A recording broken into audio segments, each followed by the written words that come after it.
In this tutorial, we're going to be merging two pictures together, and this is a common technique.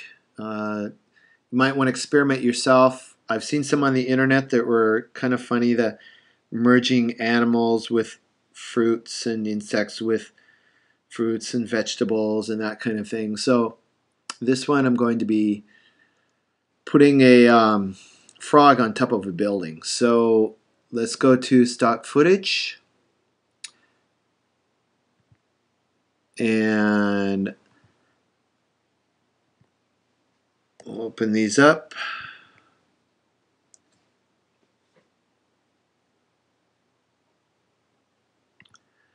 Here's my frog and here's my building. First thing I want to do is to make it so that when I do put the frog on the building, it's not so huge that I have to resize it too much. So let's see, this building's approximately 6 by 9. So let's make our frog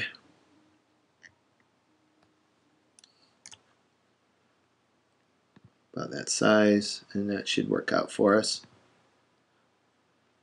And now what we want to do is select our frog and separate it from its background. We want to start with the magnetic lasso tool. We talked about that before. That will look for pixels that are aligned of the same or similar colors.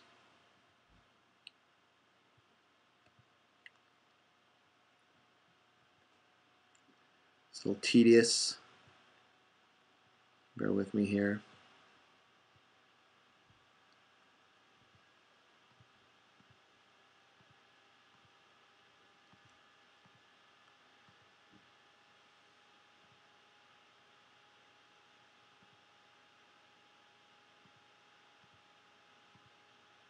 It's a great tool. It has its uses, definitely.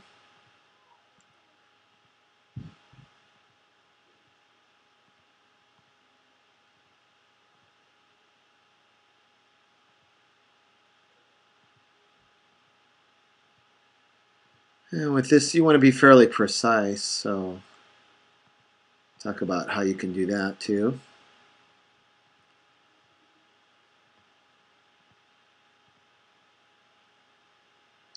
I wouldn't worry about being too precise at this point.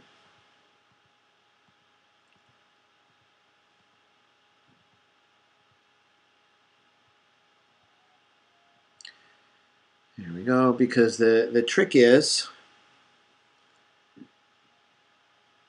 go select inverse, and there was a tutorial where we had the oval. There's another reason that you would want a quick mask. That way you can check to see that you're selecting exactly what you want to select. Make sure that you have the default background, black over white. That way the eraser tool will erase and the brush tool will add. So I want to zoom in, and as you can imagine, this can get very precise, just to add that extra realist look to your piece. And let's add with the brush, and that will add red.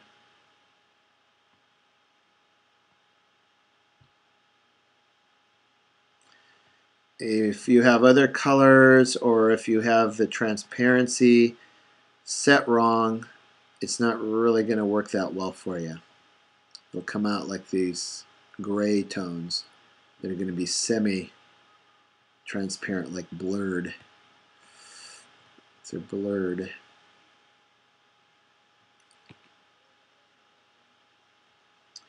And we could spend hours doing this, but I won't bore you with that. In your piece, though, take a little bit of time.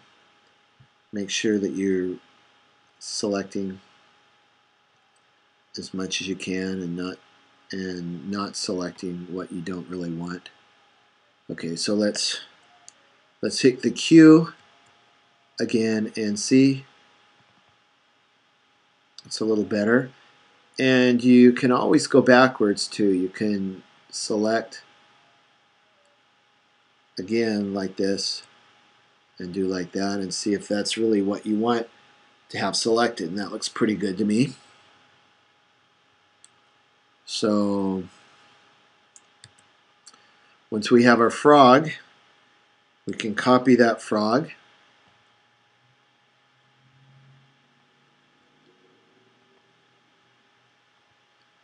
and paste it on our building.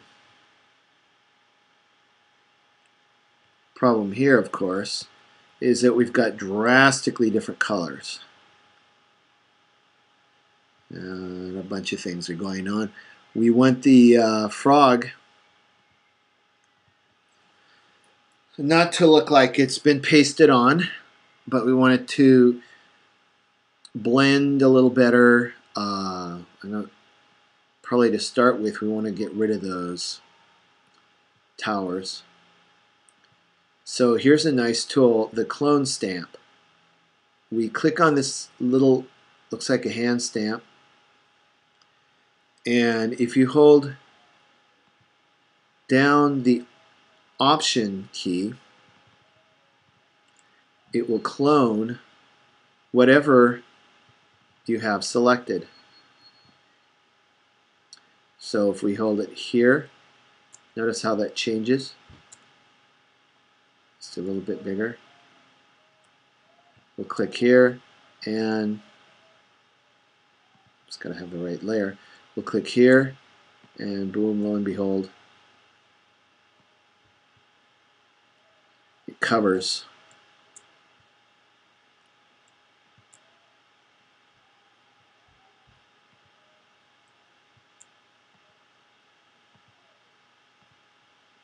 what we want covered. So let's put our frog back, get the right layer. Maybe the frog's a little bit big, so we'll take our, go into Edit, Transform, Scale. Image size is a little different. All we want to do is change what's on this layer, and then we'll have a little box like that. If you hold down the Shift key, it will keep your size, it will constrain your proportions. Look at already, he kind of looks like he belongs on the tower.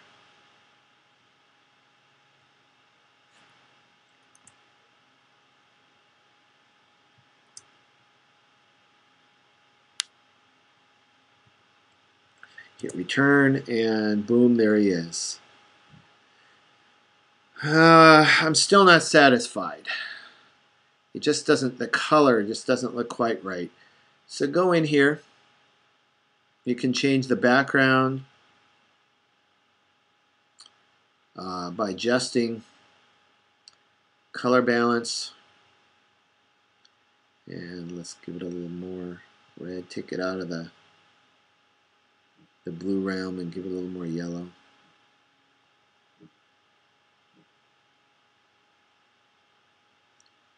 And then we want to go the other way with the frog.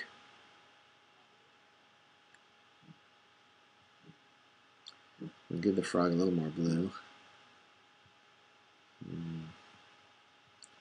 little less red.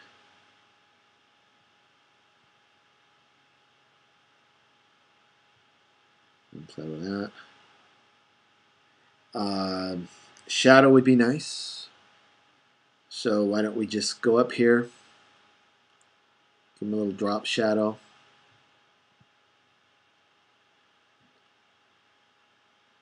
We don't want to exaggerate.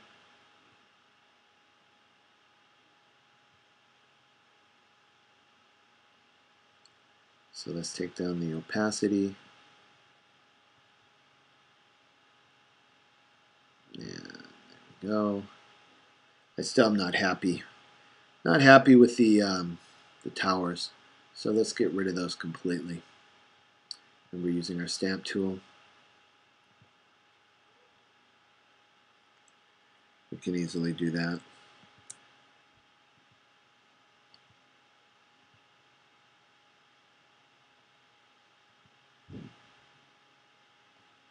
I think we went a little overboard with our stamp tool.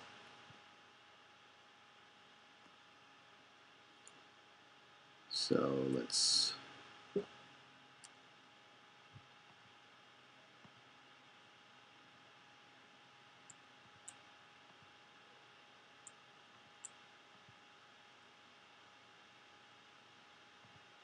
put him on there again. And there you go. There's your frog. I hope yours turns out a little better than mine. But nonetheless, it's kind of an interesting piece. Let's make it the right size. For a web page, let's do a save for web.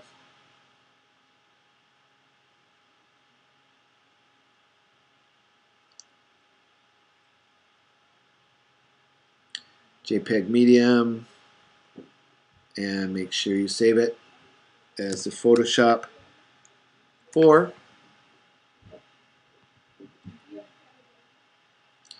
And there you go. You've learned how to work with the selection tool.